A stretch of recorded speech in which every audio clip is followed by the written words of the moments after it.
Welcome, you've arrived at the edge of history, where time runs slowly, and the wind carries whispers from a world long buried beneath sand and silence.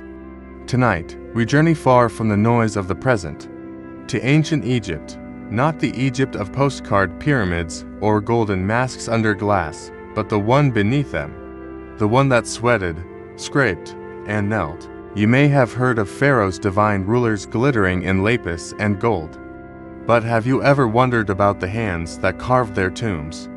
The feet that marched endless hours to haul stones under the desert sun? What it was like to wake up not in a palace, but in a mud brick house, beside a bowl of lentils and a job that could take your life. Tonight, we'll sink quietly into that world. We'll begin with the stonecutters and pigment mixers of Deir el-Medina, builders of tombs, yet entombed in history. Then we lines meet a pharaoh whose attempt to change Egypt as very soul left behind the silent controversy of cracked idols and half-finished temples. We'll explore the mysteries of the Book of the Dead, not as dry theology, but as desperate hope carved into papyrus. And finally, we lines drift into the heart of luxury, the court of Ramses the Great, where the burdens of godhood were heavy and no moment truly one's own. So settle in, let the cool winds of the Nile replace the hum of your thoughts.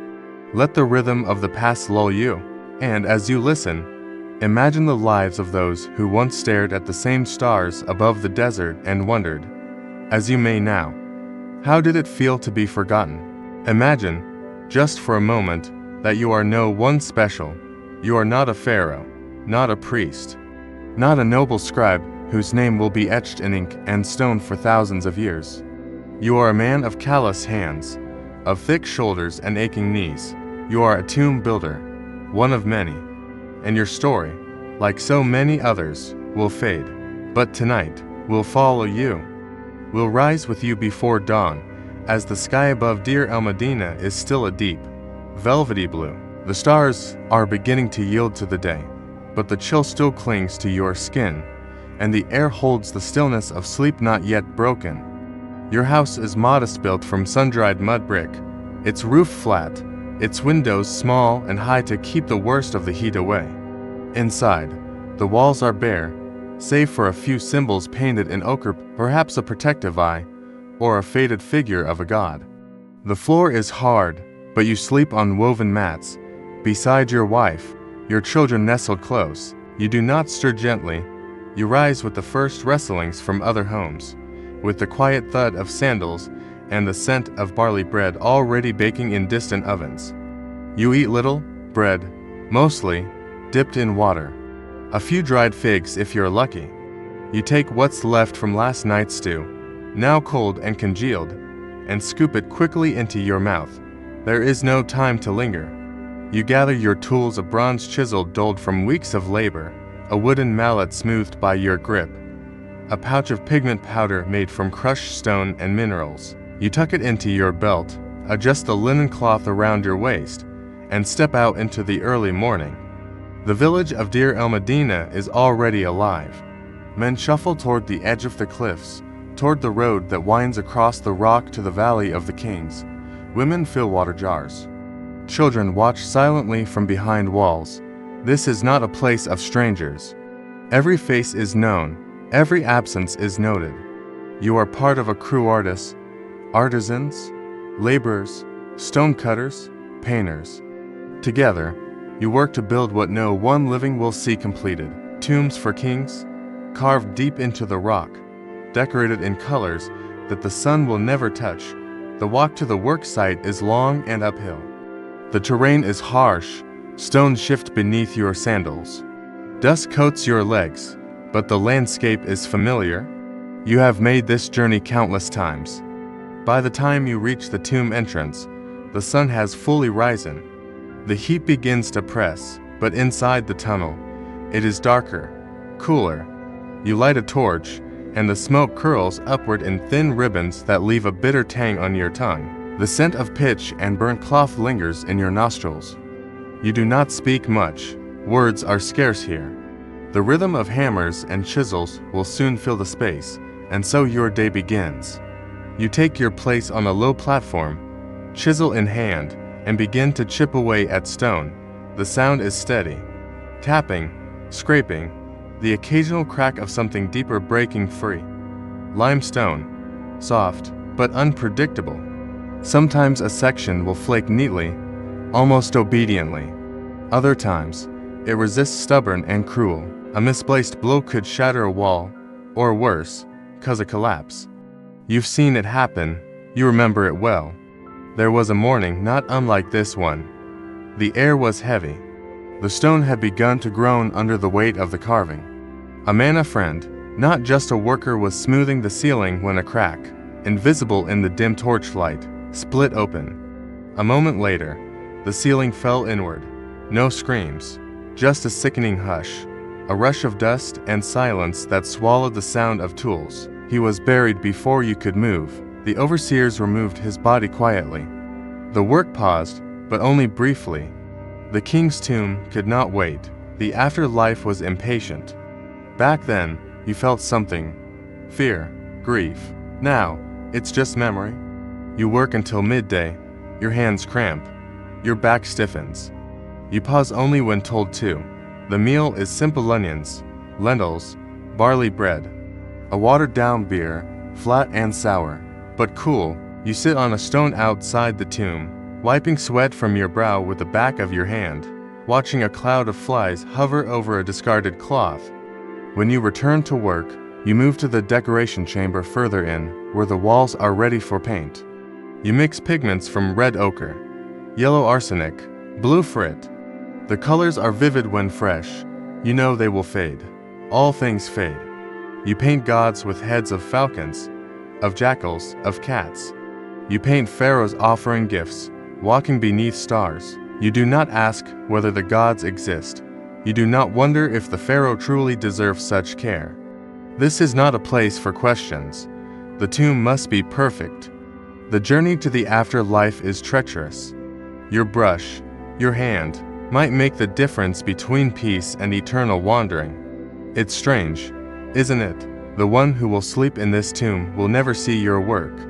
His eyes will be shut, his limbs wrapped tight in linen. But still, you paint, still, you carve, as if it mattered. Sometimes, you imagine your own tomb, you hope for one, but you know better. There is no limestone chamber waiting for you, no painted walls. If you are lucky, your body will be buried in dry sand, under a small marker of stone. You are, after all, just a builder, and yet, in moments when the tunnel is quiet, when your torch flickers against a newly finished panel, when the face of a painted god seems almost alive, you feel something close to peace. But it doesn't last. Outside, word spreads of trouble. Shipments of supplies, bread, beer, oil are delayed. Some say it's corruption, others blame the harvest. Either way, the village begins to tighten its belt. Children cry more at night. Women barter for scraps. The crew decides to act. You join them gathering just outside the Valley of the Kings, refusing to pick up your tools. It is not violent. There are no weapons, no chants. Just silence, waiting. You hold a placard crudely written with shaking hands. We are hungry. We are dying. A scribe writes it all down. Your words survive. Your name does not. Eventually, the supplies arrive. The protest ends, but something changes. There is a new tension in the village, a new layer of caution in every glance. The overseers smile less, the guards linger longer. Still, the work continues. Years pass, faces change. Some men leave lost to illness, injury, or the slow withering of hope. Some grow old beside you. You share meals, tools, stories of dreams you once had. A few leave behind sons, who join the crew in time, carrying the same chisels, speaking the same prayers, and always, the tombs grow deeper. One day, you're assigned to a royal burial chamber. The walls are smoother here, the ceiling high. You paint stars tiny, golden stars, across a field of blue that seems to stretch into forever. You lose yourself in it. Brushstroke by brushstroke, you create a sky that no one will ever truly see. It feels like worship, And perhaps it is. You know the pharaoh's name. You know his triumphs, his wars, his wives. You also know the rumors that he taxed too harshly, that he stole grain from the temples, that he ignored omens. But none of that matters now. In death, he is divine. And your hand will place him among the gods. You do not argue. In Deir el-Medina, work is prayer, labor is love, and time is as heavy as the stone you carve. Evenings are quieter now. You sit on your roof, looking out at the desert hills. The air cools as the sun bleeds orange across the sky. The scent of baked earth rises. Your wife hums softly. Your child draws shapes in the dust. You feel tired. But it is a quiet tired, a steady one. You do not know how long your work will last. Already, some tombs are being robbed. Already, the priests whisper of a new dynasty, a new capital, new gods. But your task remains unchanged.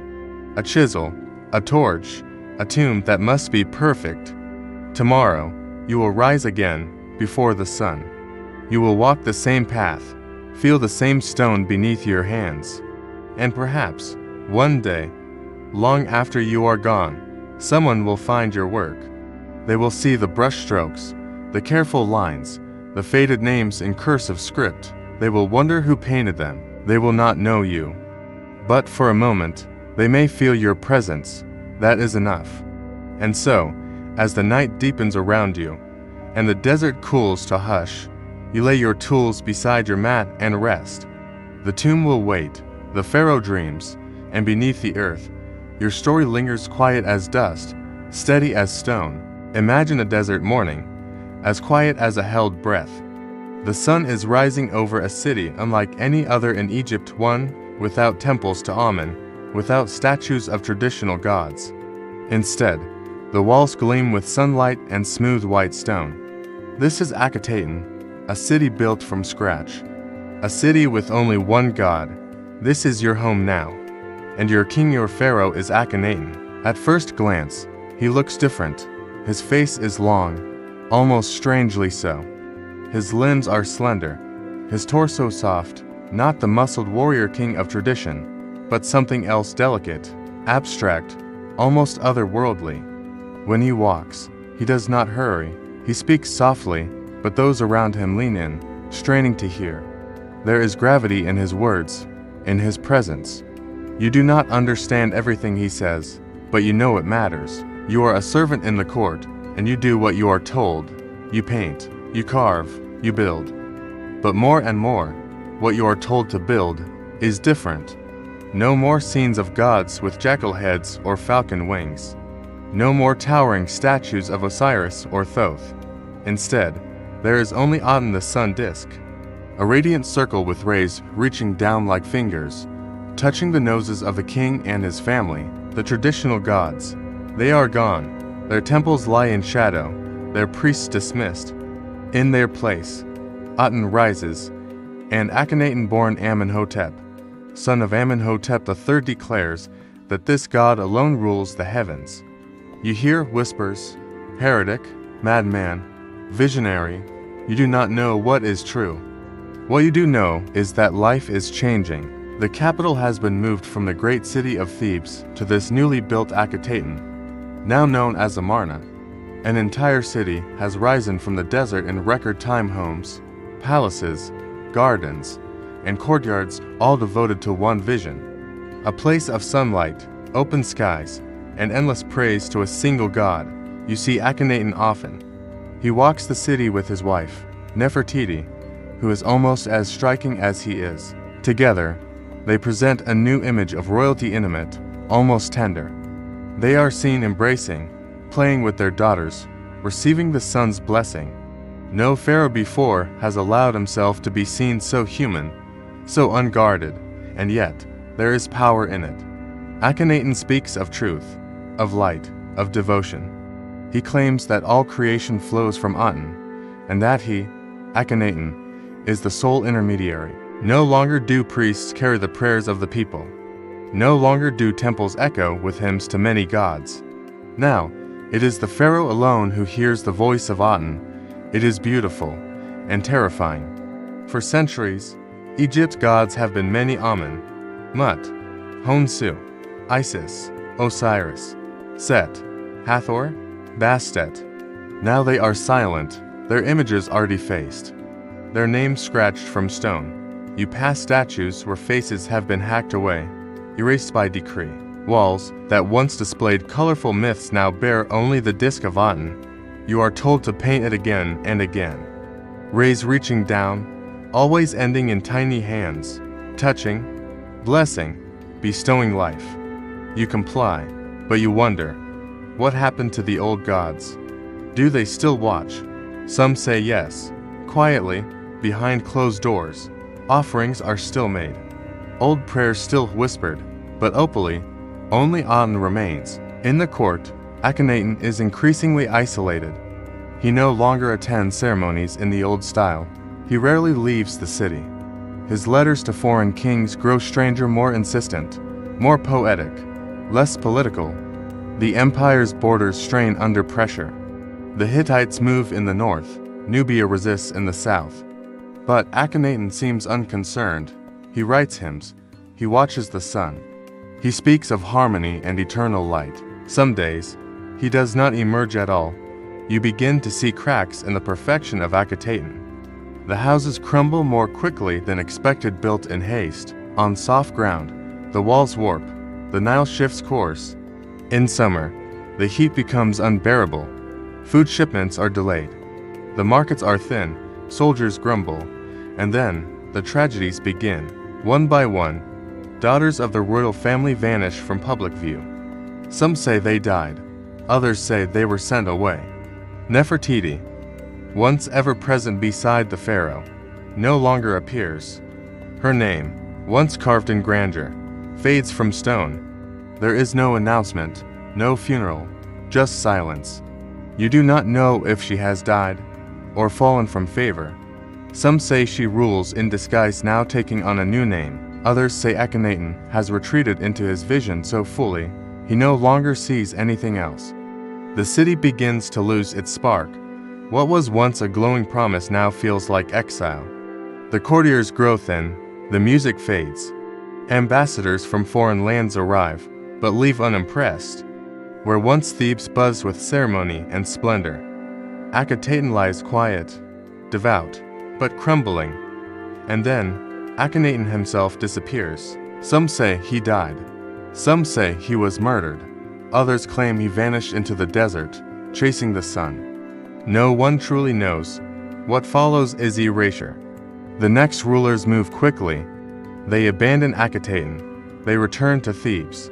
The temples of Amun are rebuilt. The names of the old gods are carved anew, louder, more lavish than ever. And Akhenaten's memory, it is buried. His statues are torn down. His name is chiseled from stone. His city falls into ruin. He is called a heretic, a blasphemer. Generations pass without mention of him, and yet his mark remains. In the ruins of Amarna, beneath layers of sand, archaeologists centuries later find something strange, art unlike any other in Egypt. Images of the royal family embracing, scenes of daily life painted with uncanny realism.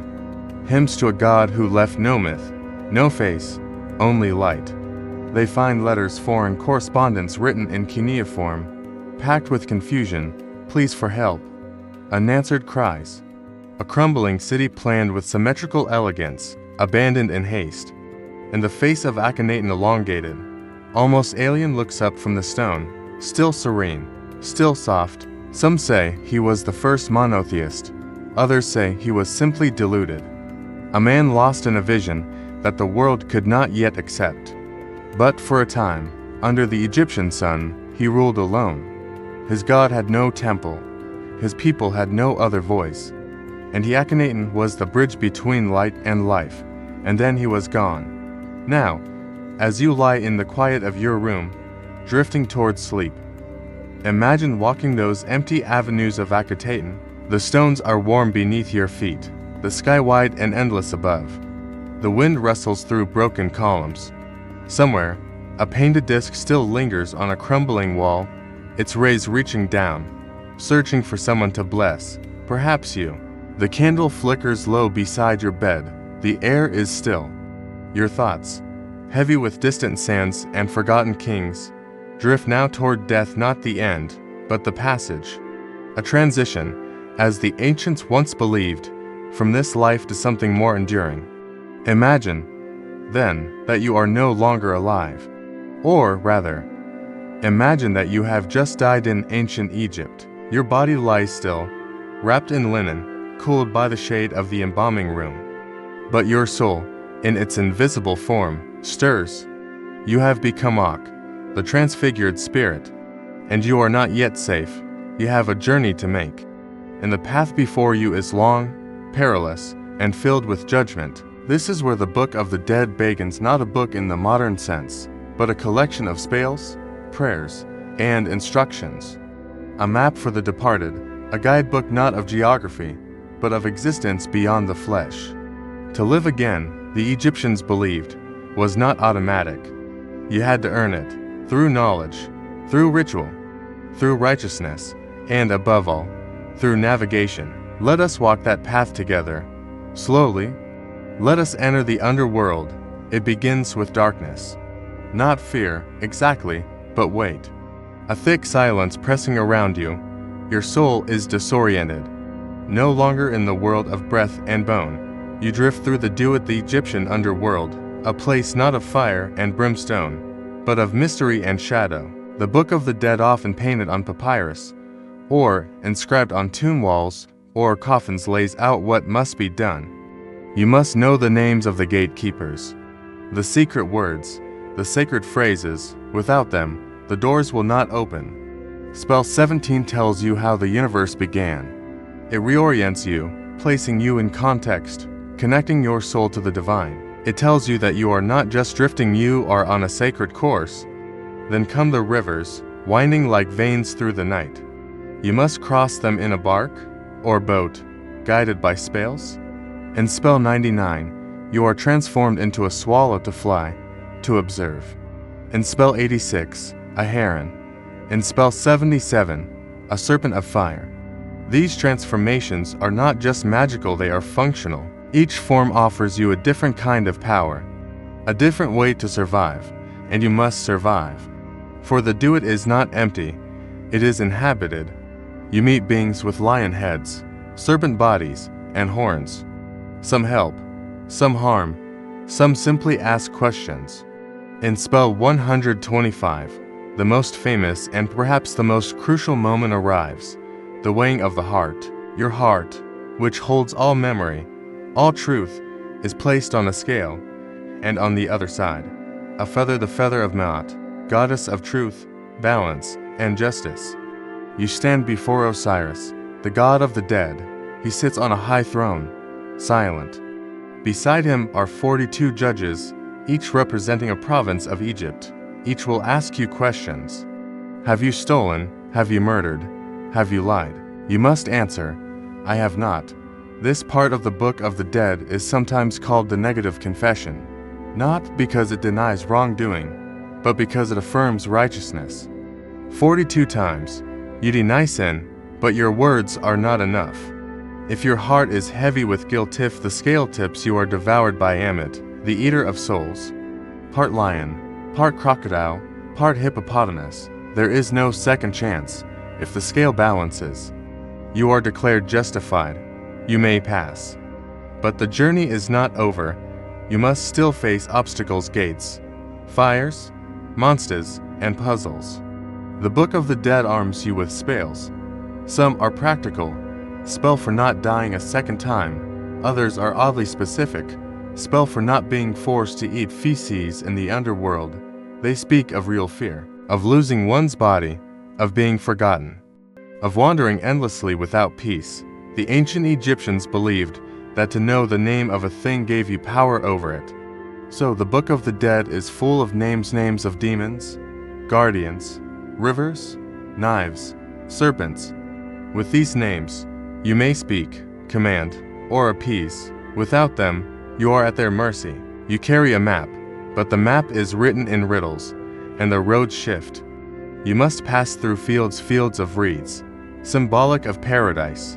There, you must plow, harvest, and live as you did in the best days of your earthly life, but more beautiful, more lasting. For this reason, tombs often include models of plows, boats, servants' tiny statues called ashabti to do your work for you. Spales instruct these figures to rise when called, to labor in your place, a promise of ease in eternity. You see, death, in Egyptian belief, was not an ending. It was a continuation, but only if done correctly. The Book of the Dead is a manual for that correctness. Not every Egyptian had access to a full version. Commissioning a book was expensive. Some were custom-made with the name of the deceased.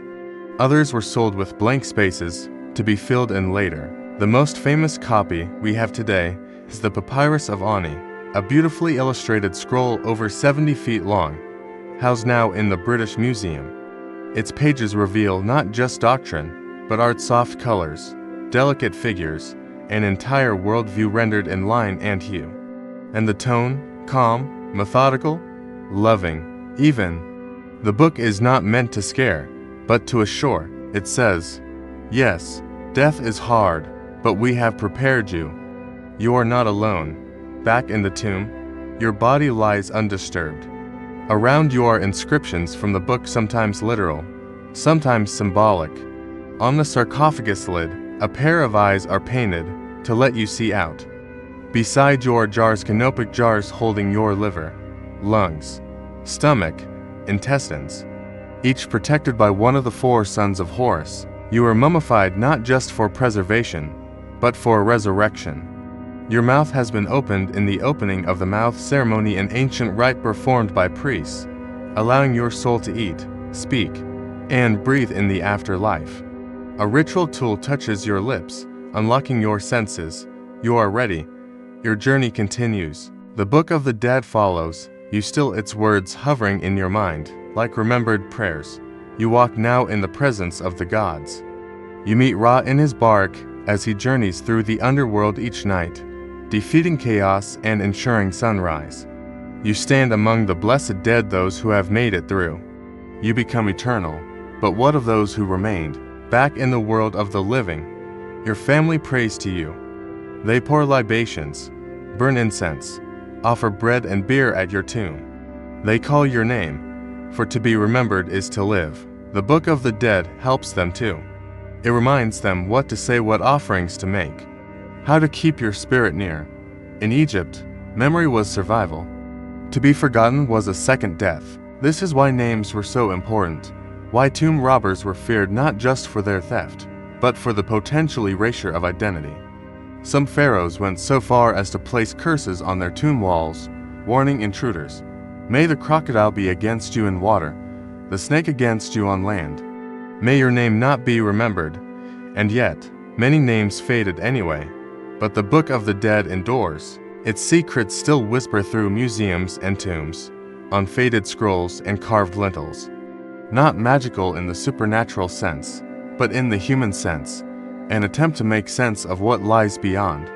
Its pages speak of fear, yes, but also of hope, a hope that there is more, that the heart, if light enough, may float like a feather, that death is not silence, but another kind of music, one with spales, one with stars, one with the sun. As you lie now in the quiet of your room, with the world dimming around you, let your breath soften. Let your thoughts drift. Imagine yourself walking once more across the field of reeds. The air is warm, the water clear, the grain grows tall beside you. A boat waits by the river bank, and somewhere, written on the walls of your soul, are the words you need, the words to pass through darkness, the words to find your way home. Imagine waking beneath a ceiling of painted stars. The room is vast, but silent, its polished limestone walls glimmering faintly in the golden haze of morning light. Papyrus matting muffles every footstep. In the distance, the soft rhythm of sandals on stone begins to stir. The day is beginning inside the palace of the living god Ramses the Great, and you, today, are here. Perhaps you are a servant, or a scribe, perhaps a minor official whose duty is to track the storage of incense, or a junior priest managing rituals in the king's private shrine. Your title doesn't matter, not in this moment. What matters is that you are one of the few permitted to cross these thresholds. You have passed under the colossal pylons, beneath banners that ripple in the morning breeze, and through guards clad in bronze and linen, standing so still they might as well be statues. And now, you find yourself inside one of the most powerful places on earth. Let us walk slowly, breathe softly, and see what it truly meant to serve in the palace of a man thought to be a god.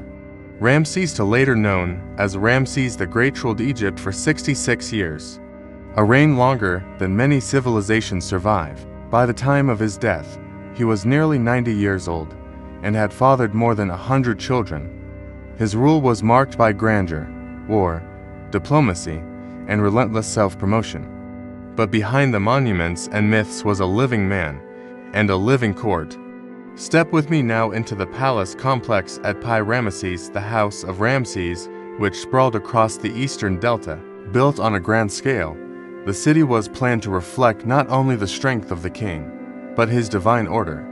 Streets stretched in long lines toward the Temple of Amun. Homes and gardens dotted the avenues, their symmetry echoing balance, or mat. The palace itself was part home, part fortress, part temple, and part performance. Every day began the same way. Before dawn, priests lit incense in the inner shrine. The king's sandals were prepared by the sandal bearer, a position of such intimacy that it could only be held by one born of noble blood. The royal barbers, perfumers, and linen keepers waited silently in a side chamber, oils and robes neatly arranged. When Ramses emerged, he was already radiant. Layers of linen, golden jewelry, the blue and gold Nennis head cloth. His beard, false and braided, gleamed with beeswax. Around his waist, a leopard skin, the sign of sacred kingship, every movement choreographed. And behind him trailed attendants, viziers, scribes, guards, and sometimes his favorite queen, Nefertari, whose tomb would one day be called one of the most beautiful ever built, was more than a wife. She was a symbol of cosmic harmony, often depicted beside Ramses as his equal in grace and stature. In the palace, she had her own quarters lavishly adorned with painted columns, lotus capitals, and reliefs showing her in conversation with the gods. Together, they would process toward the temple altar, where Ramses would make offerings not just to the gods, but to himself, in his own divine aspect.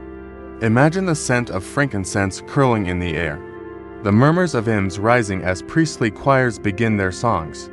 In this moment, Ramses was no longer a man, he was a deity walking among mortals. And yet, divinity did not spare him from labor, for the palace of Ramses was not just ceremonial, it was administrative, a humming center of empire. At the heart of the palace stood the Hall of Records, a vast chamber lined with scrolls, tablets, and scribes hunched over papyrus.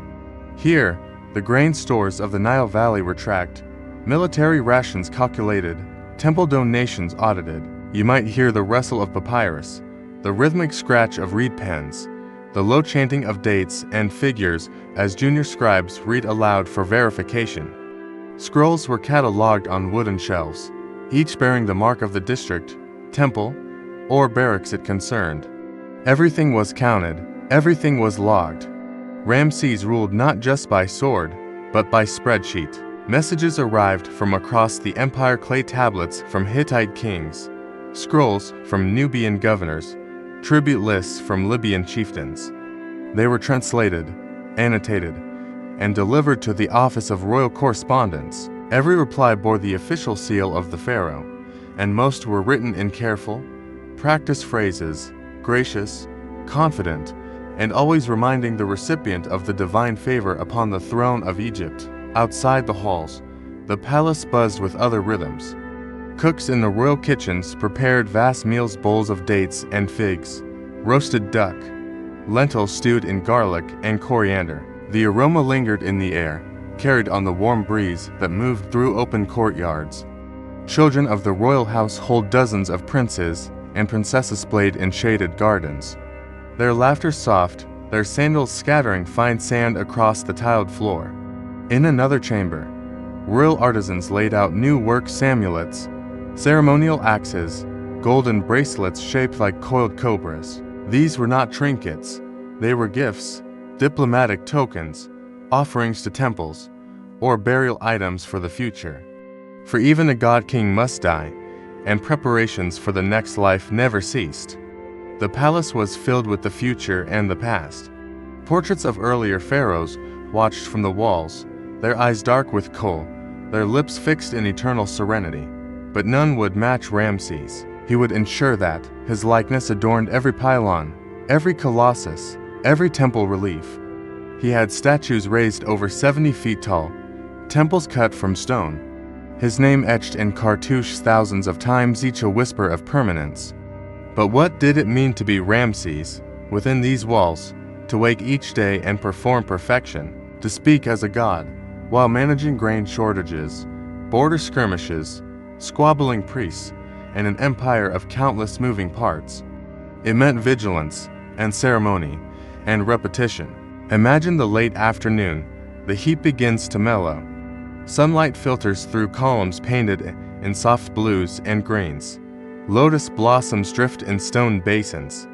Ramses receives foreign envoys, diplomatic visitors bearing gifts.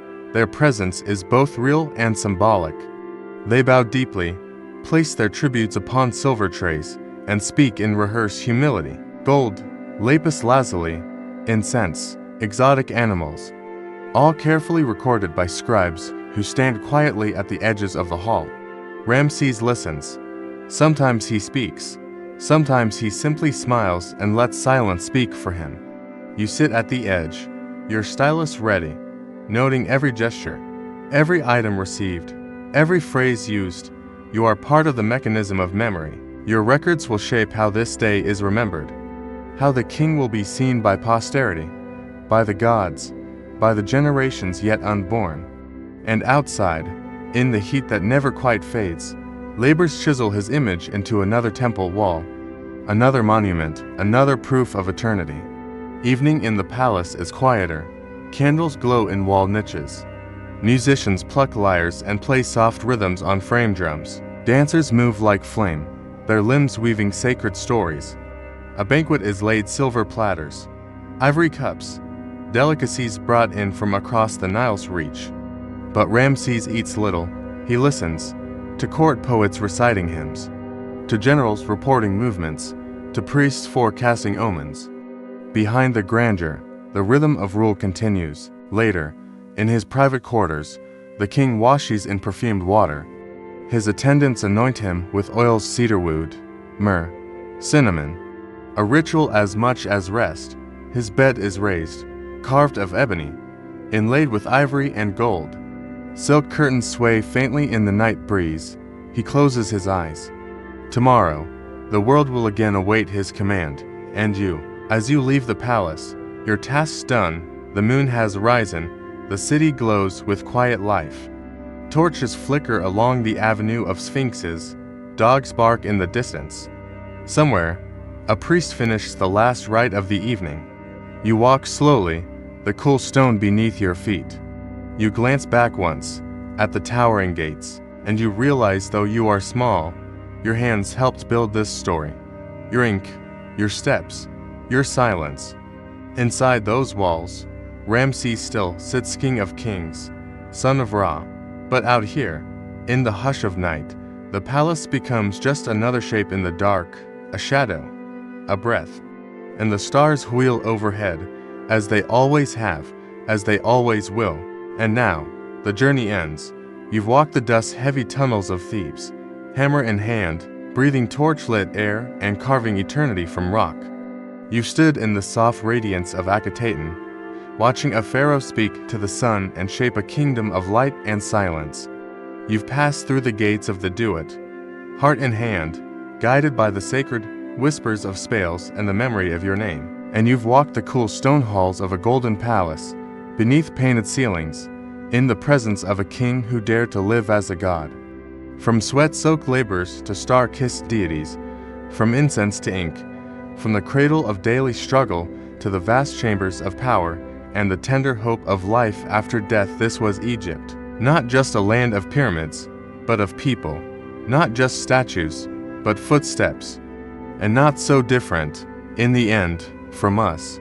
They feared hunger, they hoped for love, they sang to gods.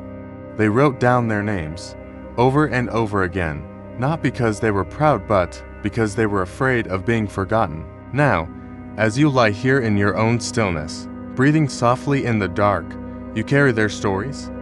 The walls may have crumbled, the dynasties may have faded, but tonight, in the quiet of your room, 1,000 years hum gently behind your eyelids. Stone to sand, sand to dust, dust to thought, and thought to dream. Sleep well.